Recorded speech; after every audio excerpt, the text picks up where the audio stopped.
It's a new day in the impoverished Kaveri district of Nepal. Today, like every day, the women of this area face a grueling workload. Resources here are almost non-existent. Women in less developed countries face a variety of difficulties in their daily lives. Some are common problems, such as poverty and the lack of adequate health care. Other problems are unique to the countries in which they live.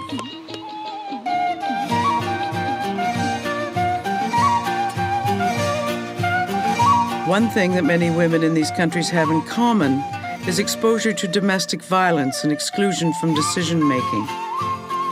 To move forward and become active, equal partners in society, these problems must be overcome. This is the goal of Match International Centre, a Canadian non-governmental organization. Since 1976, it has been working in partnership with women's groups in developing countries to bring about change. Many of their projects have become a match for life.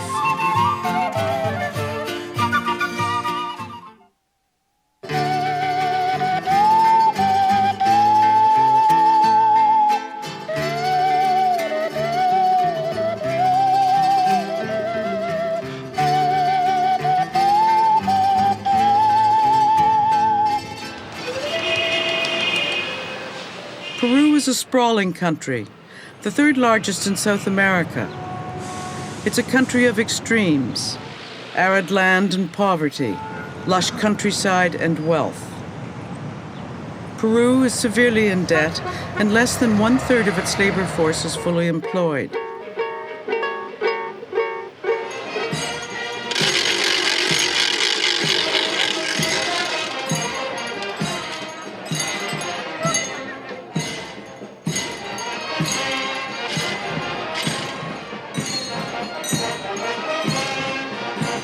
In Lima, a city of 8 million people, unemployment is one of the main problems affecting families. In general, it is women who suffer the worst consequences. Despite a strong Catholic base, domestic violence is rampant, particularly among the city's poor. For these women, with little or no access to shelters, medical care, or legal advice, the situation is bleak. La Voz de la Mujer is the only shelter for women victims of violence. It was created by Rosa Duanes Morales several years ago in her own home. It was a brave move for someone who herself faces marginalization in society, not only because she is a woman, but also because she is indigenous Peruvian.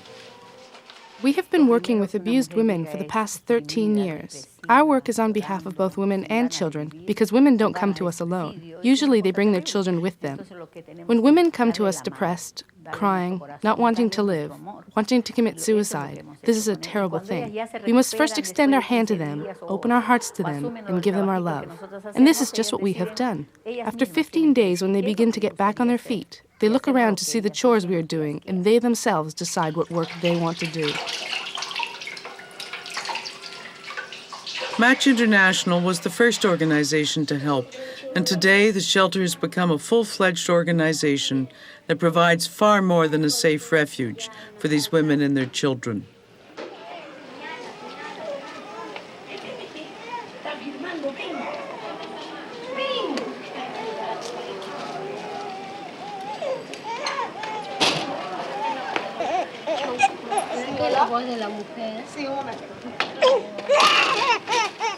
Maria has come to the shelter with her 1-year-old twins. Poor, with no formal education, she has few avenues open to her.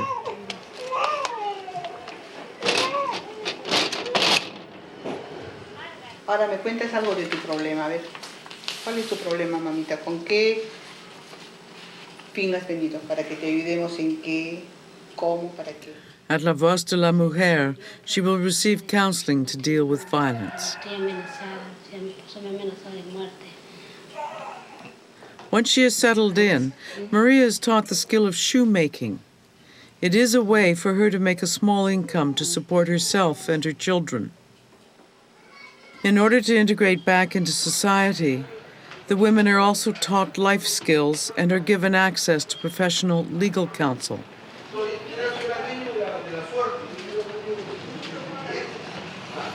Bien, señores, ¿en qué les puedo ayudar? ¿Cuál es vuestro problema? La señora Esther está en nuestra casa de refugio. Es una señora que ha sufrido maltrato y violencia.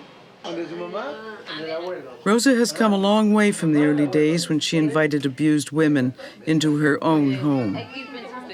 She has become a voice for women trying to break the cycle of violence in their lives. As she tells this audience of women at a match conference in Lima, now is the time to end the violence against women and children that goes back thousands of years. En la Argentina y como en este caso Chile, And Rosa might be just the person to do that. Porque ya no estamos solas.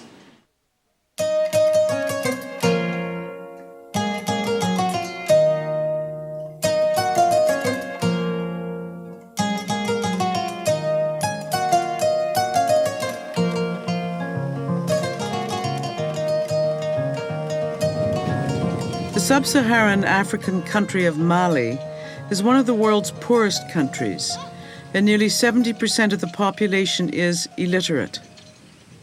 It is also a country that is steeped in culture and tradition. One ongoing practice with serious health consequences is female genital mutilation on young girls.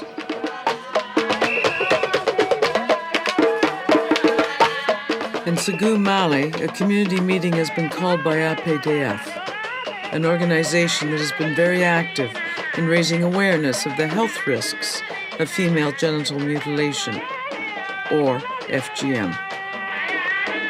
As usual, the meeting starts with dancing.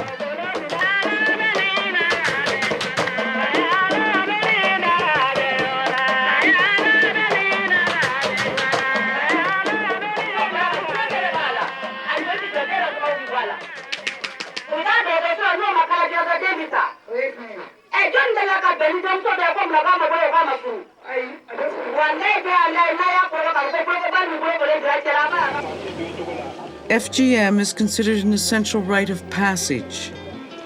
It's believed that it will reduce sexual desire. As a result, a girl who has not undergone the procedure is a social outcast in villages where it is performed. A victim often experiences horrific pain, infections, and other serious health consequences from poorly healed wounds. When I was circumcised, I was aware of everything. The suffering I went through during the cleaning of the wound with 30 other young girls, it was very painful.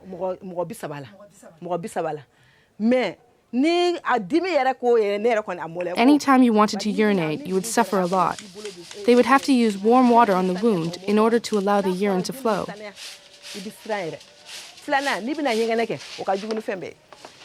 Even though I was 8 years old, 3 decades later, when I see the practitioner who circumcised me, I still get scared.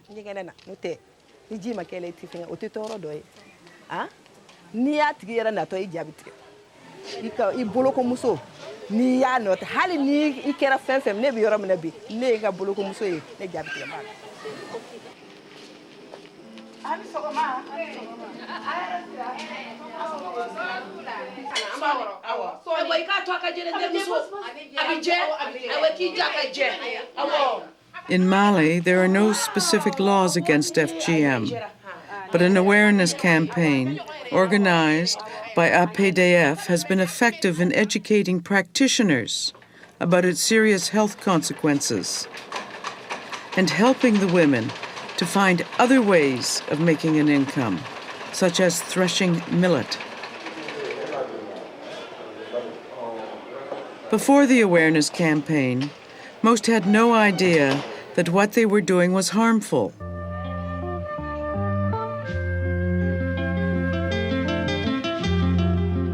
Part of their education involved touring maternity wards and hospitals, where, among other things, they discovered that post-FGM scarring makes delivering a baby very difficult.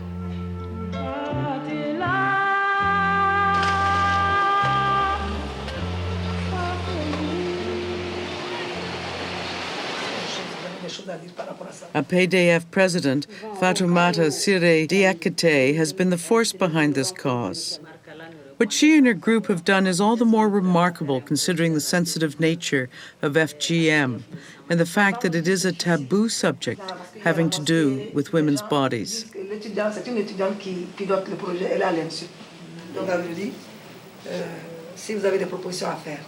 Bon, au cas où elle répondrait négativement, est-ce qu'on ne pourrait pas prévenir la cellule de Samaya, par exemple, pour aller rendre visite? Donc, je pense que c'est une question qui est très brûlante, mais qui est aussi très sensible et très délicate. I think FGM is a burning issue, but also a very delicate one, and we can't approach it by calling it an old and barbaric practice that has to be abolished. We have to proceed step by step, considering the situation of each region, without shocking sensibilities. Because once you do that, people become closed-minded and entrenched in their positions. What people need is to be educated and to have their awareness raised about the issue. Confrontation must be avoided because that would make APDF's work more difficult.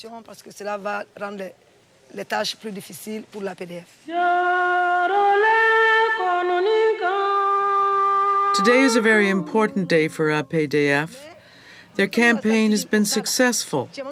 The women of Mopti have written a letter asking APDF to participate in a special ceremony. 7 FGM practitioners are willing to lay down their knives.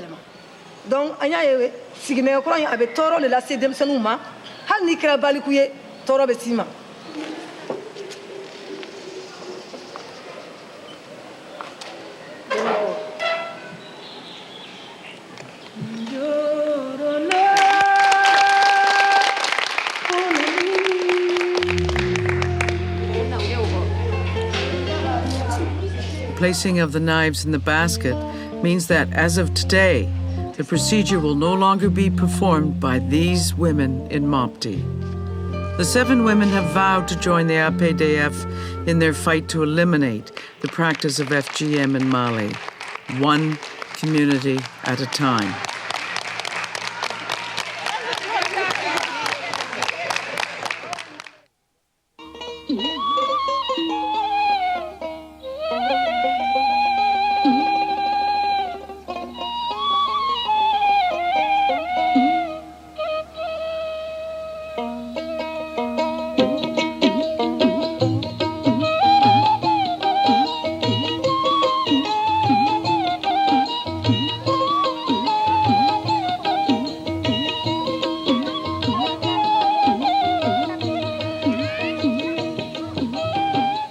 The tiny Asian country of Nepal sits in the Himalaya mountains.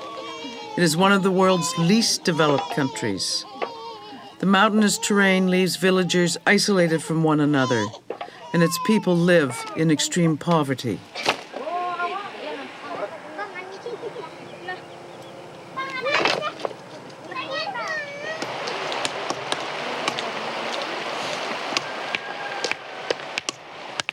This woman is breaking rocks for a new road.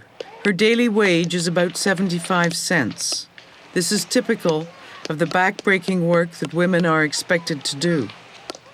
However, despite their hard work and responsibility, women have no say in community decision-making. But that is slowly changing. The Women's Awareness Center of Nepal, Waken, a partner of Match International, has been working at the community level to strengthen women's essential role in development. Here in Nepal's Kavre district, as in communities across Nepal, women have been encouraged to meet regularly to discuss possibilities for change and improvement. In this particular group, change is happening on many levels. The women decided that they needed a safe water source in their village, and they worked together to make it happen.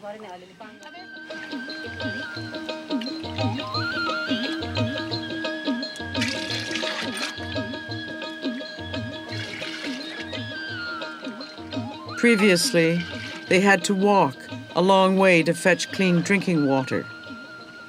This village woman, Fulmaya Tamang, was once chased by a tiger while making her daily trek to the old well.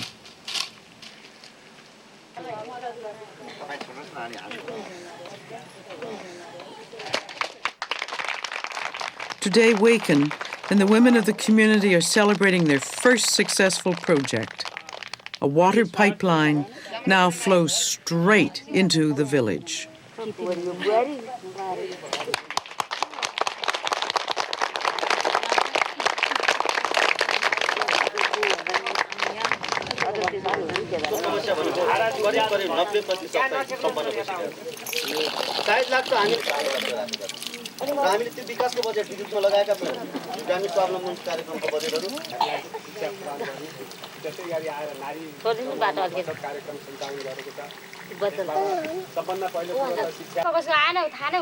Through projects such as these, the women are building confidence and self-esteem.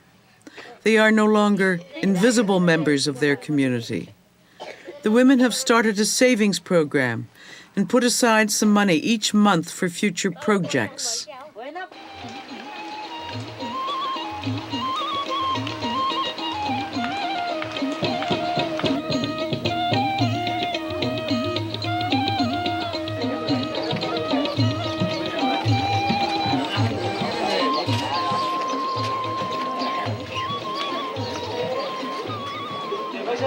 It is worth a 2-hour walk to the bank, as they now know that change is within their reach.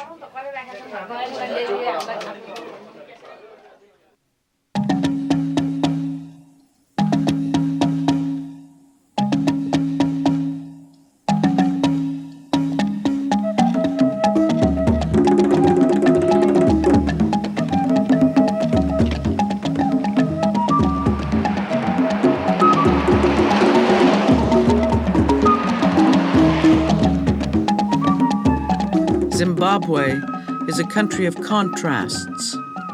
Here, the old world and the new world live side by side. Zimbabwe is one of southern Africa's key economic nations, but despite its natural resources, there is a high unemployment rate and a huge national debt. These lines are supposed to be a lot thicker. However, unlike Nepal, the women's movement is strong and established.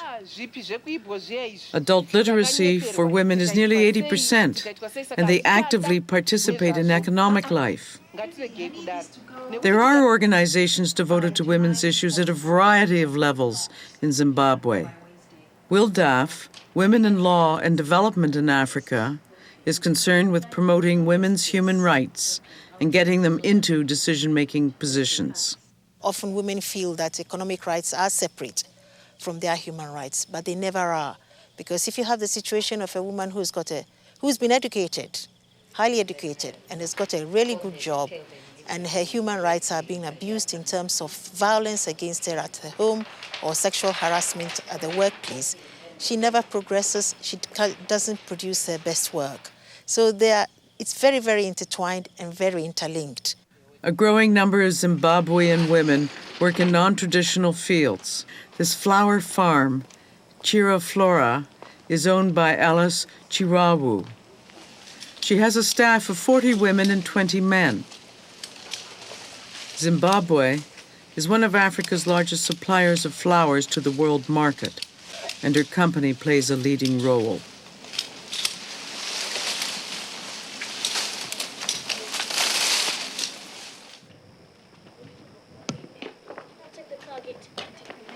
On the other hand of the spectrum, there are organizations that promote the intellectual rights of women.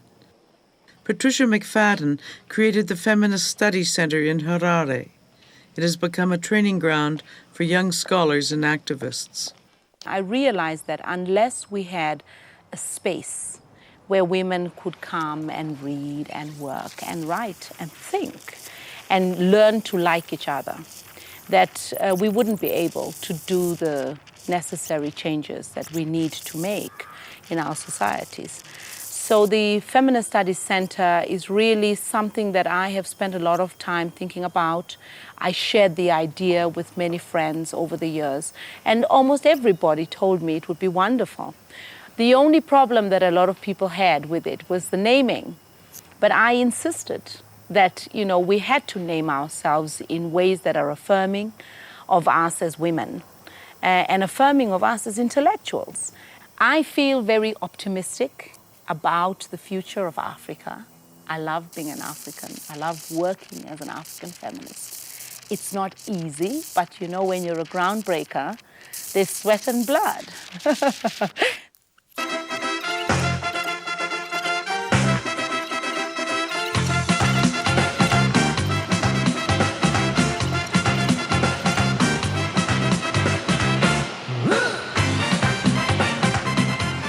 The lush islands of Trinidad and Tobago are a world away from the shanty towns of Peru. This dual island nation has a more stable economy than most countries of the South. There is a large number of women professionals, especially lawyers. Here women are also a strong force within the family. In high schools, the role of mother is discussed. R-O-L-E, roll. Huh? Understanding the part someone plays. Excellent. What part does mother play at home? Let's talk about that a little more.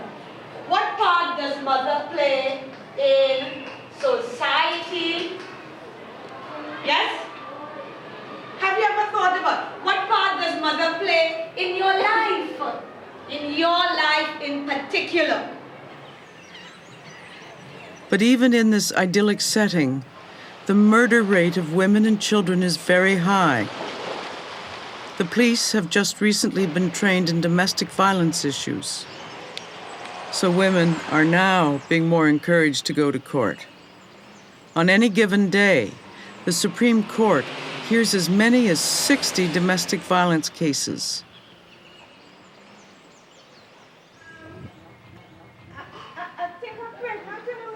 What? You think you pregnant? For who? Uncle Harry. Look. The Rape Crisis Society has been active in rural communities of Trinidad.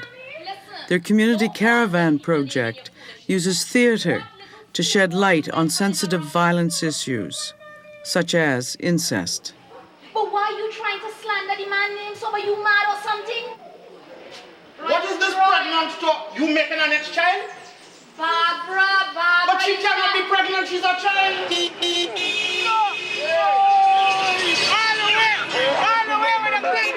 It's the day before a by-election in the riding of Tobago East. Meanwhile, in the campaign headquarters of candidate Hilson Phillips, the workers are on a last-minute drive to pull in voters. Women have always played a strong behind-the-scenes role. They organize, raise funds, and keep the political parties going. But very few women actually run for office. If you really look at the political parties, you would see that their whole ground base, their whole foundation is on the strength of the women. And yet you don't find many of the women in the positions of power and authority and leadership. And I don't think it's because men keep them down. It's because we are coward in some areas. And in other areas, there are other women who still don't see women as in positions of leadership. And I think we have to educate our women to see themselves, one, as having the power in their hands with their vote. And secondly, to make them lift women up and to make the women see that we believe in you, we know you can do it, and we are supporting you.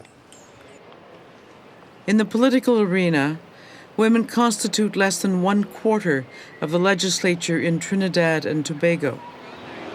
If these matters aren't dealt with in a real sense, we will be back to a situation where we have for which, if they had additional expertise and support, they would be able to do much more in their communities. And we think that we could build a movement of women who are sufficiently knowledgeable about the local government system. My interest is in community development. One project that encourages women to become involved is the Women's Parliament Forum. But if you do not have The women who participate are groomed as future leaders by receiving on-the-job training in preparation for the local government elections. I think it's okay, it's cool, because the man, by destiny. Every day in the countries of the South, women are demonstrating that they can change their lives and communities for the better. However, while improvements have been made, there is still a lot of work to be done.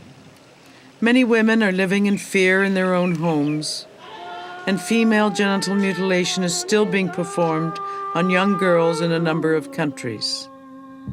And so the work of non-governmental organizations like Match International continues.